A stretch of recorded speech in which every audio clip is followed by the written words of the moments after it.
2024 के चुनाव में दलितों की पसंद में बड़ा फेरबदल दिखाई दिया। जो बीएसपी दर्शकों के दलित वोटों के दम पर सियासी धमक को बरकरार रखती थी, उसे 2024 में बड़ा झटका लगा। वहीं बीजेपी को भी लोकसभा चुनाव में अच्छा खासा नुकसान झेलना पड़ा। वहीं दलित की कम होती दिलचस्पी ने बीजेपी की चिंताएं बढ़ा दी। दलितों के बढ़ते समर्थन से आईएनडीआईए गठबंधन उत्साह में है और आने वाले उपचुनावों को लेकर राहुल गांधी और अखिलेश यादव ने एक खास रणनीति तैयार की है। तो बीजेपी ने भी दलित प्रवास अभियान के तहत दलितों के घर घर जाकर उन्हें मनाने की तैयारी कर ली है। मायावती अपना खोया वोट बैंक पाने की मुहिम में युवाओं पर फोकस करते हुए आकाश आनंद को आगे लेकर आई हैं।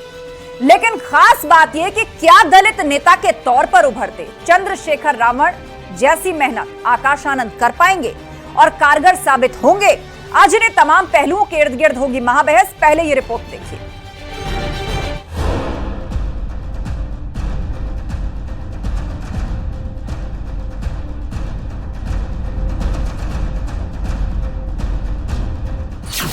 यूपी में दलितों पर दांव, निशाने पर मायावती। समाजवादी पार्टी समझती कि उत्तर प्रदेश में समाजवादी पार्टी भारतीय जनता पार्टी को बाई इलेक्शन में हराने जा रही है। दलित किसके हमसफर? आकाश वर्सेस चंद्रशेखर।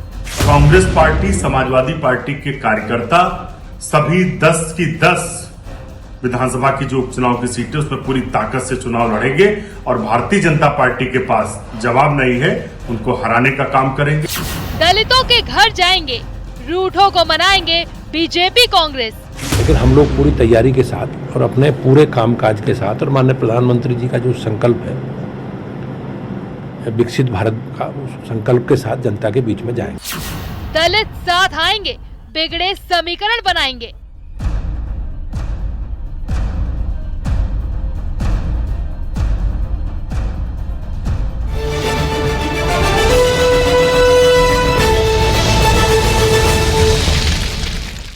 और चर्चा के लिए गेस्ट पैनल हमारे साथ जुड़ चुका है। संजय चौधरी जी हैं बीजेपी प्रवक्ता, मनीष सिंह जी हैं प्रवक्ता समाजवादी पार्टी, प्रियंका गुप्ता जी कांग्रेस की प्रवक्ता हमारे बीच में हैं, राजेश पासवान जी दलित चिंतक हैं और डॉक्टर परमवीर सिंह जी राजनीतिक विश्लेषक। आप सभी मेहमानों का बहुत बहुत स्वागत है। शुरुआत करते हैं चर्चा की और सबसे पहले सीधा सवाल संजय चौधरी जी आपसे यही कि अब उपचुनाव का रण आने वाला है और 2024 के चुनाव में जो दलित और ओबीसी वोटर्स का झटका बीजेपी को लगा, उसके लिए अब आप लोग कितना मजबूत अभियान चलाएंगे उस स्थिति में जब दलितों ने बसपा जैसी पार्टी को भी झटका दे दिया और वो वोट बैंक कांग्रेस और सपा के पास शिफ्ट हो गया? एक तरफ आकाश आनंद बसपा के चेहरे के तौर पर आगे आ रहे हैं, दूसरी तरफ चंद्रशेखर रावण की भी दावेदारी मजबूत। संजय चौधरी जी। देखिए, निश्चित रूप से इस चुनाव में, बीते चुनाव के अंदर विपक्ष ने जो नैरेटिव गढ़ा था वो वक्त के साथ डाइल्यूट हो गया। ये वही बात करते थे कि हम संविधान को तोड़ देंगे, हम संविधान को समाप्त कर देंगे, लेकिन समय बता रहा है कि संविधान पर सबसे ज्यादा चोट करने वाला यही विपक्ष का गठबंधन था। यही विपक्ष का गठबंधन बना रहा था कि हम दलितों के साथ हैं, लेकिन इनका ही रिकॉर्ड बताता है कि समाजवादी पार्टी ने अपने समय में दलितों के रिजर्वेशन इन प्रमोशन को समाप्त किया। उनके जिस प्रकार से उनके धार्मिक पुरुषों के आधार पर शहर बने थे उन्हें समाप्त किया, ठेकेदारी में जो आरक्षण था उसे समाप्त किया और उन्होंने डाइल्यूट किया उन कानूनों को जो दलितों को आगे बढ़ाने वाले थे। यही कांग्रेस कहती थी कि हम आएंगे और महंगाई को कम करेंगे। आने के बाद अपने शासित राज्यों में महंगाई को बढ़ाकर कांग्रेस का जो असली चेहरा है वो सामने आ गया है। ये विपक्ष जिन मुद्दों पर गया था वो बेनकाब हुआ है और मुझे लगता है कि भारतीय जनता पार्टी अपनी सक्रियता को बढ़ाते हुए, उन बस्तियों में जाते हुए और इस चेहरे को जो साफ हो गया है, आप अपना दलित जोड़ो अभियान चलाएंगे और उनको मनाने की कोशिश करेंगे। लेकिन दो बड़ी बातें आपने कही या कह लीजिए आरोप लगाए समाजवादी पार्टी पर भी और कांग्रेस पर भी। तो शुरुआत करते हैं मनीष जी आपसे। ये आरोप है कि समाजवादी पार्टी की जब सरकार थी तो प्रमोशन में आरक्षण को आप लोगों ने खत्म किया और फिर मैं कांग्रेस का भी रुख करूंगी। मनीष जी पहले आप। आस्था जी, जो भारतीय जनता पार्टी के प्रवक्ता महोदय ने बात कही है उनकी बातों से इतर हटते हुए, इसलिए कि राजेश चौधरी जी खुद 2024 और 2022 में देख चुके हैं कि हमारे जो दलित भाई हैं उन लोगों ने किस तरह से समता के लिए, समानता के लिए और संपन्नता के लिए और लोकतंत्र और संविधान के लिए समाजवादी पार्टी और हमारे राष्ट्रीय अध्यक्ष जी पर भरोसा करके हमको बहुत प्यार से वोट दिया है। एक बात। दूसरी जो महत्वपूर्ण बात है, इनको समझना चाहिए कि राष्ट्रीय अध्यक्ष हमारे श्री अखिलेश यादव जी ने रानी के खिलाफ मेहतरानी का जो चुनाव लड़ने का संकल्पना था डॉक्टर राम मनोहर लोहिया जी का, उसको 2024 में कैसे उन्होंने फलीभूत किया, कैसे उन्होंने जमीन पे उतारा। मेरठ में उन्होंने सामान्य सीट पर सुरक्षित वर्ग से आने वाले जो हमारे साथी थे, दलित भाई थे, उनको चुनाव लड़ाया। उसके बाद से आप अयोध्या में देखिए, अयोध्या में हम लोग जीतने में सफल रहे, वहां पर किसी तरह से प्रशासन ने जबरदस्ती हराया। तो जो डॉक्टर राम मनोहर लोहिया जी का सपना था, अंबेडकर जी का सपना था कि सामान्य सीटों पर हम सुरक्षित वर्ग से आने वाले व्यक्तियों को चुनाव लड़ा करके जिताएंगे, उसको हम लोगों ने फलीभूत किया है। और दलित वर्ग के लोगों ने जिस तरह से हमारा साथ दिया है, सहयोग किया है, हमारी नीतियों पर भरोसा किया है, यही तो बेचैनी है। अब भारतीय जनता पार्टी के लोग कह रहे हैं कि हम दलितों के घर जाएंगे, भोजन करेंगे। अरे भोजन करने से क्या होता है? जिस तरह से प्राइवेटाइजेशन आप बढ़ा रहे हैं, नौकरियों में आरक्षण का भोजन कर रहे हैं, अरे उनका भोजन क्यों कर रहे हैं? उनके घर भोजन तो करना छोड़िए, आप उनके हक का भोजन कर गए। दलित भाइयों ने अब साथ तो छोड़, सपना तो देखना छोड़ दीजिए, अब आप जीवन में कभी नहीं जाएंगे। संजय जी की आवाज ऑन एयर क्यों नहीं जा रही? राजनीतिक प्रश्न का समाजवादी पार्टी का कोई जवाब नहीं है कि तो इन्हीं के कार्यकर्ता दलित मुख्यमंत्री मायावती की मूर्तियां इस लखनऊ में तोड़ा करते थे। ये देखा है लोगों ने। तो मुझे लगता है कि जो अपना चेहरा बदलकर वोट मांगने आए थे, बरसात के इस मौसम में उनका काला चेहरा सामने आ गया है। और मुझे लगता है कि इस काले चेहरे का सामना जब दलित करेगा तो निश्चित रूप से वो अपने निर्णय पर। संजय जी, हमारे काले चेहरे और गुलाबी चेहरे को मत देखिए, आप उत्तर प्रदेश में अपने हालत वाली चेहरे को देखिए। योगी आदित्यनाथ जी, नरेंद्र मोदी जी और अमित शाह जी के चेहरे की हवाइयां उड़ चुकी हैं। अब उनके चेहरे पर वो भाव भंगिमा को महसूस करिए कि उनके चेहरे पर वो लाली और वो तेज नहीं है जो तेज हुआ करता था। अब चेहरों पर मत जाइए, आंकड़ों और तथ्यों पे जाइए, आंकड़ों और तथ्यों पर जाइए। जो चेहरे का रंग देखने से कुछ नहीं होता, संदेश लेकर के आएगा। वास्तविकता और सच्चाई के धरातल पर रहना चाहिए, फैक्ट्स पर जाना चाहिए। प्रियंका गुप्ता जी, आपका जवाब। अब दलितों की बात चली है तो अब उपचुनाव भी आ रहा है उत्तर प्रदेश के अंदर। 2024 में बसपा को भी छोड़कर, बीजेपी से भी नाराज होकर दलितों ने और ओबीसी ने समाजवादी पार्टी और जो कांग्रेस का यानी INDIA गठबंधन जो है वो उसका साथ दिया। लेकिन अब बीजेपी भी कमर कस चुकी है, गांव गांव जाएगी, दलितों को मनाने की कोशिश करेगी और पूरा एक अभियान अब ग्राउंड पे मैसिव लेवल पर शुरू करने जा रही भाजपा। बोले तो बोले, चैनली बोले जैसे 75-6। अब बताइए कि ये हमसे महंगाई की बातें करेंगे। इनसे पूछिए दूध का दाम। अभी इनके जो कृषि मंत्री हैं उनको दाल का भाव भी नहीं पता है। उन्होंने ये तक कह दिया कि 100 रुपए से ज्यादा तो दाल आती ही नहीं। मतलब वो पिछले 10 साल से शायद किसी किराने स्टोर पर नहीं गए, दाल का प्राइस उनको नहीं पता। फिर टोल टैक्स आपने बढ़ा दिया, CNG की कीमत आपने बढ़ा दी, उसके बाद दाल चावल सब्जी रोटी सब तो महंगा कर दिया। अभी न्यूज़पेपर भी शायद पढ़ते नहीं है। चलिए छोड़िए उस मुद्दा आज वो नहीं है।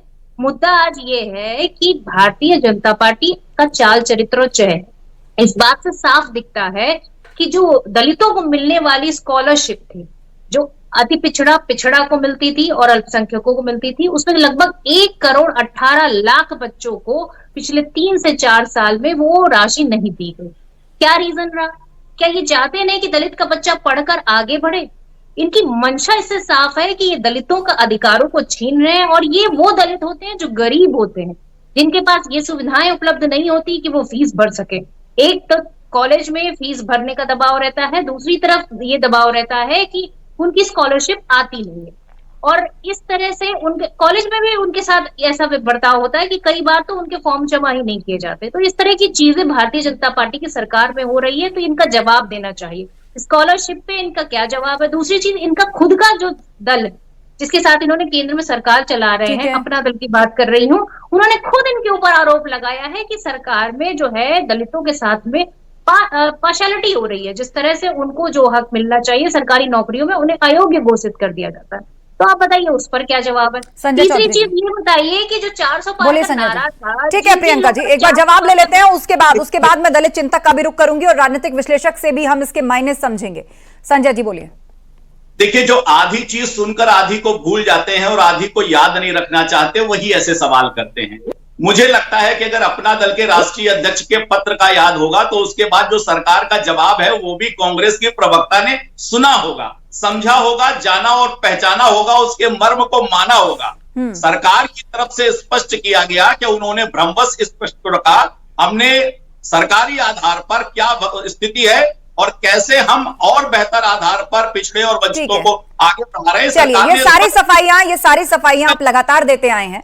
चुनाव भी लड़ा गया और उसके बाद जनता ने अपना फैसला सुनाया। हमारे बीच में दलित चिंतक भी हैं राजेश पासवान। अब राजेश जी देखिए, इस महायुद्ध में 4 मोर्चे बनने वाले हैं दलितों को लेके। एक तरफ चंद्रशेखर रावण है, दूसरी तरफ आकाश आनंद है यानी बसपा है, तीसरी तरफ राहुल गांधी अखिलेश यादव है और चौथी तरफ अब भाजपा भी कमर कस रही है। और सेंटर पॉइंट यानी जो लक्ष्य है वो है दलित वोटर। राजेश जी, राजनीतिक जो भी हमारे प्रवक्ता हैं उनके आरोप प्रत्यारोप पे मैं कुछ नहीं कहूंगा। मैं दलित समाज के और दलित वोटर के मिजाज के बारे में मैं आपको कुछ बताना चाहूंगा। जरूर। दलित वोटर अक्सर सत्ता विरोधी मिजाज होता है उसका, जो भी पावर में होते हैं उसके विरोधी विचारों को वो पसंद करते हैं। ये दलित समाज का एक स्वभाव है। दूसरी एक और बात यह है कि जो दलित समाज के एस्पिरेशंस हैं, जो उनकी अपनी आकांक्षाएं खासकर दलित मध्य वर्ग के, उसको इस समय के सत्ता पक्ष ने एड्रेस करने में कमी की है। जैसे आप कह रही हैं जैसे कि अगर बहुजन समाज पार्टी के उभार को देखें तो बहुजन समाज पार्टी का उभार जब हुआ था तो एक बहुत बड़ा दलित तबका उनके साथ जुड़ा था, क्योंकि समाज में उत्पीड़न की घटनाएं अधिक थी। उस समाज का जो कहते हैं वंचना अधिक थी। लेकिन जो मिडिल क्लास दलित है उसके पास उस तरह की वंचनाएं कम है। वो मिडिल क्लास दलित के पास अलग एक्सप्रेशन है।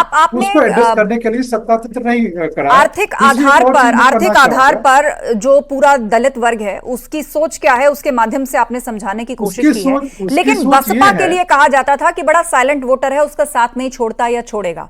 लेकिन इस बार 2024 में हमने देखा उलट हो गया।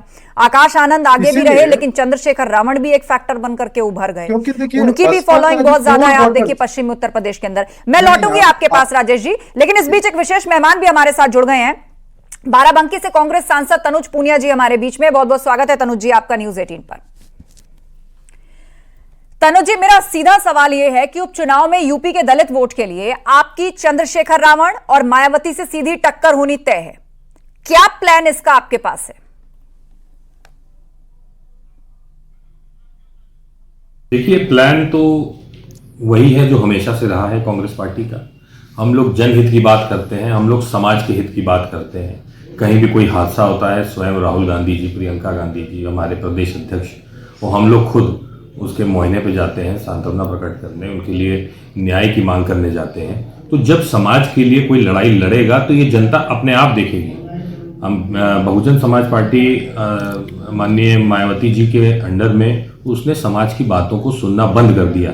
इसलिए आज जो है समाज का जो वोट है, दलित समाज का जो वोट है, वो उनसे छिटक रहा है और कांग्रेस पार्टी की तरफ आ रहा है, क्योंकि वो दिख रही है कांग्रेस पार्टी जमीन पे लड़ते हुए, उनके हक के लिए लड़ते हुए, उनके न्याय के लिए लड़ते हुए। इसीलिए वो अपने आप ही अपने पास आ रहा है और हम लोग अपना जैसा काम करते थे वैसा ही करते रहेंगे। ठीक है, लेकिन उसके साथ सवाल यह भी आता है कि यूपी में दलित चेहरा कौन होगा आपके पास जिसके दम पर आप चुनाव में जाएंगे? कभी दिया नहीं जाता है, कभी भी ये नहीं फिक्स किया जाता है कि इनके हिसाब से चुनाव लड़ा जाएगा। ये पार्टी चुनाव लड़ती है, पार्टी के अपने मुद्दे होते हैं, अपनी बातें होती हैं, अपनी बातें को समाज के बीच में रखते हैं और उसी के आधार पर चुनाव लड़ा जाता है। और जब जीत करके वापस आता है तो उसके बाद जो है लोकतांत्रिक तरीके से तय होता है कि कौन आगे कमान संभालेगा। ठीक है, बहुत बहुत शुक्रिया तनुज जी हमारे साथ जुड़ने के लिए और चर्चा करने के लिए। डॉक्टर परमवीर सिंह हमारे बीच में, राजनीतिक विश्लेषक। डॉक्टर परमवीर सिंह जी, हमने बात की कांग्रेस के सांसद से, तो चेहरे के नाम पर तो वो कोई जवाब नहीं दे पाए, लेकिन अब बीजेपी भी बड़ा व्यापक अभियान चलाने जा रही दलित वोटर्स के लिए। तो अगर इन 4 कोणों को समझा जाए, एक तरफ चंद्रशेखर रावण, एक तरफ मायावती आकाश आनंद, एक तरफ कांग्रेस सपा दलित वोटर्स के लिहाज से, और एक तरफ बीजेपी, तो चेहरा कौन होगा ये भी बहुत मायने रखता है सत्ता पक्ष के लिए। कोई बड़ा दलित चेहरा ऐसा है? जी आस्था जी, पढ़ने और समझने वालों के लिए चुनाव पसंदीदा सब्जेक्ट होता है उनका, लेकिन ये होता तो क्या होता है, ये कभी भी इसका निष्कर्ष निकाला नहीं गया है। दलित वोटर्स के लिए एक नैरेटिव बनाया जा रहा है कि मायावती जी से दलित वोटर खिसक रहा है, जबकि मेरा मानना और बहुत बड़े एक धड़े का मानना है कि ऐसा नहीं हो रहा है। मायावती जी का इस बार सबसे खराब प्रदर्शन रहा है आज तक की हिस्ट्री में, लेकिन वो आज भी 9.35% लगभग वोट लेकर वोट शेयर रहा है उनका। उस 9.35% में से मुझे नहीं लगता है उनका जाटा वोट बैंक कहीं भी हिस्सा है। उनसे अलग जातियां खिसकी हो सकती है, इसीलिए चुनाव वो हारी है, खिसकी है, लेकिन वो उनकी सोशल इंजीनियरिंग होती थी, जो वो अपनी सेक्टर बनाती थी। जैसे ब्राह्मण वोट बैंक बहुत बड़ी तादाद में मायावती जी को वोट करता था, जो इस बार नहीं आया है। तो तमाम अगली पिछड़ी जातियां सभी मायावती जी के साथ चलती थी, वो वोट नहीं कर पाई है। उसके पीछे मुझे लगता है कि पीछे मायावती जी ने कुछ ट्रांजिशन पीरियड हर एक राजनेता के जीवन में आता है, जब वो एक ऊंचाई पर पहुंचकर थक जाता है। बहुत हमें अच्छे से याद होगा, मीडिया में भी बहुत चलता था, मायावती जी को पार्लियामेंट का बड़ा सा एक आइकॉन गिफ्ट किया गया था कि प्रधानमंत्री बनने का सपना देख रही थी वो।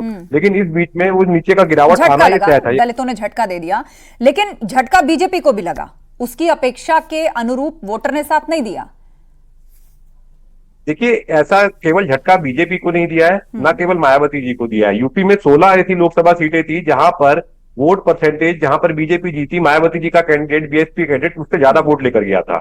तो कहा जा रहा था कि 16 सीटों के ऊपर बीजेपी का काम मायावती जी ने बिगाड़ा, बसपा ने बिगाड़ा। लेकिन ऐसी 30 सीटें थी जिनके ऊपर इंडी गठबंधन से ज्यादा वोट शेयर मायावती जी का जीतने के फैक्टर ज्यादा लेकर गए थे। तो 30 सीटें ऐसी भी थी। मायावती जी बराबर चैलेंज दे रही हैं इंडिया गठबंधन को भी और बीजेपी के लोगों को भी। अब इसी बीच में जो, लेकिन मनीष सिंह जी, चंद्रशेखर रावण की चर्चा बहुत ज्यादा है पश्चिमी उत्तर प्रदेश में। अगर आप बात करें मौजूदा चुनाव के नतीजों को उठा करके अगर देखें तो उनकी फॉलोइंग या दलित वोटर्स के बीच में उनकी एक अलग दलित नेता के तौर पर छवि बनकर के उभरी है। तो जब हम बात दलित वोटर्स की कर रहे हैं तो उनसे जुड़े हुए चेहरों पर भी चर्चा होगी। देखिए आस्था जी, सभी को अधिकार है समाज के सभी वर्गों के हितों की बात करने की, लेकिन जहां तक हमारी पार्टी का और हमारे नेता यशस्वी श्री अखिलेश यादव जी का, उन्होंने हमेशा से नीतियों पर बात किया है, मुद्दों पर बात किया है, आवश्यकताओं और ज़रूरतों पर बात किया है। जैसे हमारे नेता श्री अखिलेश यादव जी ने कहा कि अग्निवीर योजना समाप्त होनी चाहिए, तो अग्निवीर ऐसी योजना है जो गाँव में है, वहाँ के युवा निकल करके आते हैं। आज मिलिट्री में खुली भर्ती नहीं हो रही है। जब मिलिट्री में खुली भर्ती होती थी तो समाज के सभी वर्गों के युवा, यहां तक कि दलित वर्ग के लोग, पिछड़े वर्ग के लोग, अति पिछड़े वर्ग के लोग, सभी वर्ग के युवा उसमें पार्टिसिपेट करते थे, प्रतिस्पर्धा करते थे। उसी तरह से जो सफाई कर्मियों की नियुक्ति होती थी, आज कहीं पर भी नियुक्तियां नहीं हो रही है। प्राइवेटाइजेशन अपने चरम पर। कहने का सिर्फ इतना आशा है आस्था जी कि जब तक समाज के वर्गों के हितों की रक्षा के लिए हम अपना पूरा कुर्बानी नहीं देने के लिए तैयार हैं। ठीक है संजय चौधरी जी, समाज के वर्गों के हितों की रक्षा के लिए वो कुर्बानी देने को तैयार हैं। कुछ पुनिया जी कह रहे थे कि उनका नेतृत्व तो दलितों से मिलने जा रहा है। वो वैसे ही है कि तमिलनाडु में अगर शराब पीकर 65 दलित मरते हैं तो उनकी मौत पर उनके आंखों में आंसू नहीं आते। ये इसी प्रकार का है। हमारे राजनीतिक विश्लेषक बता रहे थे कि दलित सत्ता विरोधी है। 1947 से 77 तक दलित कांग्रेस के साथ रहा। ये बताता है कि सत्ता का समर्थक भी है। ये बताता है कि मायावती सत्ता में आई और दलित उनके साथ जुड़ गए। मुझे लगता है कि कांग्रेस, समाजवादी पार्टी, इनका जो पुराना ट्रैक रिकॉर्ड है ये बताने के लिए पर्याप्त है। ये क्षणिक एक दौर है। मुझे लगता है कि अपनी नीतियों के आधार पर, अपने कार्यक्रमों के आधार पर और नीचे तक, अरे अगर हमारा ट्रैक रिकॉर्ड आप देख रहे हैं तो अपना भी तो ट्रैक रिकॉर्ड देखिए ना। आरएसएस जो आपका मात्र संगठन है, उसमें ऊपर से लेकर नीचे तक कहीं पर भी कोई दलित वर्ग का व्यक्ति दिखाई देता है। आपका राष्ट्रीय नेतृत्व संगठन का है, उसके ऊपर से लेकर के नीचे तक कहीं कोई व्यक्ति दलित वर्ग का दिखाई देता है। परिणाम बता देता कि भारतीय जनता पार्टी निश्चित रूप से इन दलितों को अपने साथ लाने में कामयाब होगी। इसमें कहीं कोई संशय की बात नहीं है। और मुझे लगता है कि ये एक क्षणिक था और विपक्ष बेनकाब है, जनता के बीच में जाएंगे और अधिक दलितों को ठीक है संजय जी, परिणाम को बेहतरी परिवर्तित करके। बोलिए मनीष जी। जी आस्था जी, संजय चौधरी जी से और भारतीय जनता पार्टी से सिर्फ एक बात कह देना चाहते हैं कि 10 विधानसभा क्षेत्रों में उपचुनाव होने जा रहा है और जिस वर्ग की आप बात कह रहे हैं वह वर्ग अपनी शक्ति और सामर्थ्य इस बार भी 10 विधानसभा क्षेत्रों में दिखाने जा रहा है। इसी में आपका टेस्ट हो जाएगा कि कौन सा वर्ग किसके साथ है। काहे चिंता किए हुए हैं? आपके योगी जी से लेकर के पूरी भारतीय जनता पार्टी देख लेगी कि आपकी हैसियत क्या है दलित वर्ग में, बदल कर दिखाएंगे। ठीक है संजय जी, ठीक है। परमवीर जी को मैं एक बार फिर से चर्चा में लाना चाहूंगी। परमवीर जी, अब जिन सीटों के ऊपर उत्तर प्रदेश में उपचुनाव होने जा रहा है, भाजपा एक बड़ा अभियान शुरू करने जा रही है दलितों के लिए और जाहिर सी बात है जो INDIA गठबंधन है उसका हौसला बहुत बुलंद है और उसके पास बार बार कोट करने और परसेप्शन के लिए एक फैक्ट है कि 2024 के चुनावों में दलित और ओबीसी वोटर्स कहां गया या किसने किसका साथ दिया। तो अब सोशल इंजीनियरिंग के माध्यम से बीजेपी सबका साथ सबके विकास की बात करती है, तो चुनौती और संघर्ष कठिन होगा इन उपचुनाव में भाजपा के लिए सबको साथ लेकर चलना। जी, काबिले तारीफ होने के लिए बाकी पे तकलीफ भी होना पड़ता है। देखिए, चुनाव के अंदर हार जीत लगी रहती है। भाजपा के लिए अभी बुरा दौर चला या कहीं नीचे ग्राफ आया है उनका, तो उसका अगर वो काम अपना अच्छे से करेंगे तो दोबारा आ जाएंगे। लेकिन बार बार यहाँ पर बात की जाती है सोशल इंजीनियरिंग की। सोशल इंजीनियरिंग का सबसे बड़ा उदाहरण अगर देखना होता है ना, तो आरएसएस में जाके देखा जा सकता है। वहां पर लोगों को पता ही नहीं होता किसी का उपनाम क्या है, किस जाति का होता है। ये बहुत बड़ी भ्रांति फैलाई गई है कि इस तरीके से काम होता है। Doctor B R. अम्बेडकर साहब की अगर आप राइटिंग्स पढ़ेंगे तो जब वो उस समय के तत्कालीन जब आरएसएस जब अपने यौवन में था तब वहां पर गए थे, तब उन्होंने कहा था, डॉक्टर बी.आर. अम्बेडकर साहब ने कहा था कि जो आरएसएस काम कर रहा है ये बहुत धीमी गति पे कर रहा है, लेकिन अगर ये करेगा तो हिंदू समाज के अंदर जात पात खत्म हो जाएगी। तो बार बार आरएसएस को नहीं घसीटना चाहिए इस विवाद में। चुनाव आएंगे और जाएंगे, हर 5 साल बाद होने हैं, कभी कोई कुछ ना कुछ चला लगा रहेगा, लेकिन इससे समाज का ताना बाना नहीं तोड़ना चाहिए कि जैसे कोशिश की जाती है खाई खोदने की। आप ये नए नए नाम दिए जाते हैं, जैसे चले आ रहे हैं पॉलिटिकल उसमें कि ये स्वर्ण है, ये दलित है, सब लोग एक है, सब हरिजन है यहाँ पर। तो इसमें ये समाज का ताना बाना नहीं तोड़ना चाहिए। राजेश पासवान जी, एक सोशलिज्म की यहाँ पर बात हो रही है। नहीं, देखिए, सामाजिक सच्चाई को दरकिनार करना और बहुत अधिक अच्छी अच्छी बातें करना, ये मतलब इस तरह सामाजिक समरसता नहीं कायम होती। उसके लिए आपको जो भी विडंबना है उसको स्वीकार करना पड़ता है। मैं आपके प्रश्न पे बात करना चाहूंगा। देखिए, चंद्रशेखर रावण जी जो है वो दलित एंगर को एड्रेस कर रहे हैं। अभी जो दलित समाज का गुस्सा है वो एड्रेस कर रहे हैं, लेकिन उनकी एक सबसे बड़ी कमी है कि उनके पास वह विजन नहीं है जो मान्यवर कांशीराम जी के पास था, या जो किसी भी अम्बेडकरवादी, श्रेष्ठ अम्बेडकरवादी के पास है। वो विजन अभी चंद्रशेखर रावण जी में नहीं है। वो तो मुझे लगता है कि दलित समाज अभी भी अम्बेडकर और उनके विजन को अधिक पसंद करता है। और दूसरी बात की, दलित समाज के 2 दुश्मन हैं, एक तो सरकार और दूसरा समाज। तो समाज से जब वो प्रताड़ित सरकार मतलब आप ये कहना चाहते हैं कि सरकार किसी की भी हो, एक एंटी एस्टेब्लिशमेंट सोच है। दोनों जी, मैं कह रहा हूं कि जब वो समाज से प्रताड़ित होता है तो सरकार के पास जाता है कि सरकार से उसे हीलिंग टच मिलना चाहिए। अगर सरकार उसके लिए प्रोएक्टिव नहीं है तो धीरे धीरे उसे नाराजगी होती है। ये चाहे कोई भी, चाहे केंद्र की हो, राज्य की हो, ये अभी जो बीजेपी से दलित अलग हुए हैं, बीजेपी ने इस समय बहुत बड़ा अभियान उनका है, पहले भी हो कार्यकर्ताओं के पास पहुंचने की, तो उनके पास बहुत बड़ी ताकत है, बहुत बड़ा मैकेनिज्म है, बहुत बड़ा सेटअप है। लेकिन वो जो दलित समाज के एस्पिरेशंस को एड्रेस नहीं कर पाए, उसके घर जाके उसका दाना पानी खिचड़ी और इसी के लिए अब बीजेपी एक बड़ा अभियान शुरू करने जा रही है। लेकिन टक्कर यहाँ पर INDIA गठबंधन से भी। एक सेकंड में लौटती हूँ आपके पास। प्रियंका गुप्ता जी से मेरा ये कमेंट है, क्योंकि हमने तनुज पूनिया जी से भी यही सवाल पूछा था कि कांग्रेस के पास कोई बड़ा दलित चेहरा ऐसा है वोटर्स के लिए, आप एक मजबूत रणनीति तैयार करेंगे? देखिए, कांग्रेस के पास चेहरा भी है और कांग्रेस के पास नीति भी है और नियत भी है। आप देखिए, जिस तरह से आदरणीय खड़गे जी कांग्रेस का चेहरा भी है और कांग्रेस की नीति भी बनाने के लिए है और कांग्रेस की नियत भी दिखा रहे, जिस तरह से वो हर मैंने यूपी के संदर्भ में पूछा प्रियंका जी, अब उपचुनाव होने जा रहा है कई सीटों पर, क्योंकि मुझे लगता है कि आप यूपी के संदर्भ में देखेंगे तो वहां भी चेहरे हैं हमारे पास। तनुज पुनिया जी अभी युवा नेता हैं और उन्होंने अपनी बात साफ रखी कि किस तरह से वो आम जनता के लिए काम करेंगे और किस तरह से अपने संसद के क्षेत्र में वो जीत कर आए हैं। उनके पास, वही मैंने कहा कि ऐसा नहीं है कि नेताओं की कमी है, हर तरह के लोगों को हमने कांग्रेस में जगह दी है, चाहे वो कोई गरीब हो, चाहे वो कोई बड़ा चेहरा हो, चाहे वो किसी भी जाति और धर्म की बात करके। पर असली मुद्दा ये है कि गांव गरीब किसान के मुद्दे पर बात करने वाला कौन है, जिन्हें आप कह रहे हैं कि जिन्हें जनमत दिया। इससे पहले की बात मैं कर रही हूँ कि आदरणीय मायावती जी की बात मैं कर रही हूँ, तो उन्हें जनमत दिया पर उन्होंने जनमत का अनादर किया, उन्होंने किसी तरीके से उनके मुद्दे नहीं उठाए। पिछले लगातार कई सालों से हम देख रहे हैं कि उनके मुद्दे उठाने में पूरी तरीके से नाकामयाब रही है। तो उसके बाद आज राजेश पासवान जी, दलितों का हिमायती कौन, दलितों का बड़ा हिमायती कौन, आकाश आनंद या चंद्रशेखर रावण?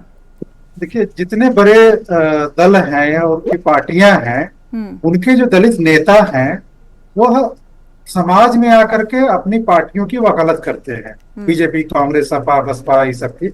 लेकिन अपनी पार्टी में दलित समाज की बातें वो बहुत ही कम करते हैं, लगभग नहीं करते। तो कहीं ना कहीं दलित समाज को ये लगता है कि ये आ रहे हैं तो फलाना पार्टी के ही बातें करेंगे। अपनी पार्टी में दलित मुद्दों की बात करें, दलित एजेंडे पे बात करें, दलितों की एस्पिरेशंस को वहां पे एड्रेस करने की बात करें, ऐसा कोई दलित नेता आज के दौर में नजर नहीं आता मुझे। हाँ, खड़गे जी, मल्लिकार्जुन खड़गे जी, मतलब आपको ऐसा कोई बड़ा दलित नेता नजर नहीं आता? कुल मिलाकर ये पार्टियों की रणनीति और ये पार्टियों का संदेश होगा जिसके बाद दलित वोटर तय करेगा कि वो किस ओर जाएगा। क्योंकि 2024 के चुनाव में तो ये जता दिया कि कोई पार्टी ये ना सोचे कि वो वोट बैंक उसके पास से कहीं नहीं जाएगा, नाराज होगा तो बट भी जाएगा। बहरहाल इस चर्चा में इतना ही। आप सभी मेहमानों का शुक्रिया इस चर्चा में शामिल होने के लिए।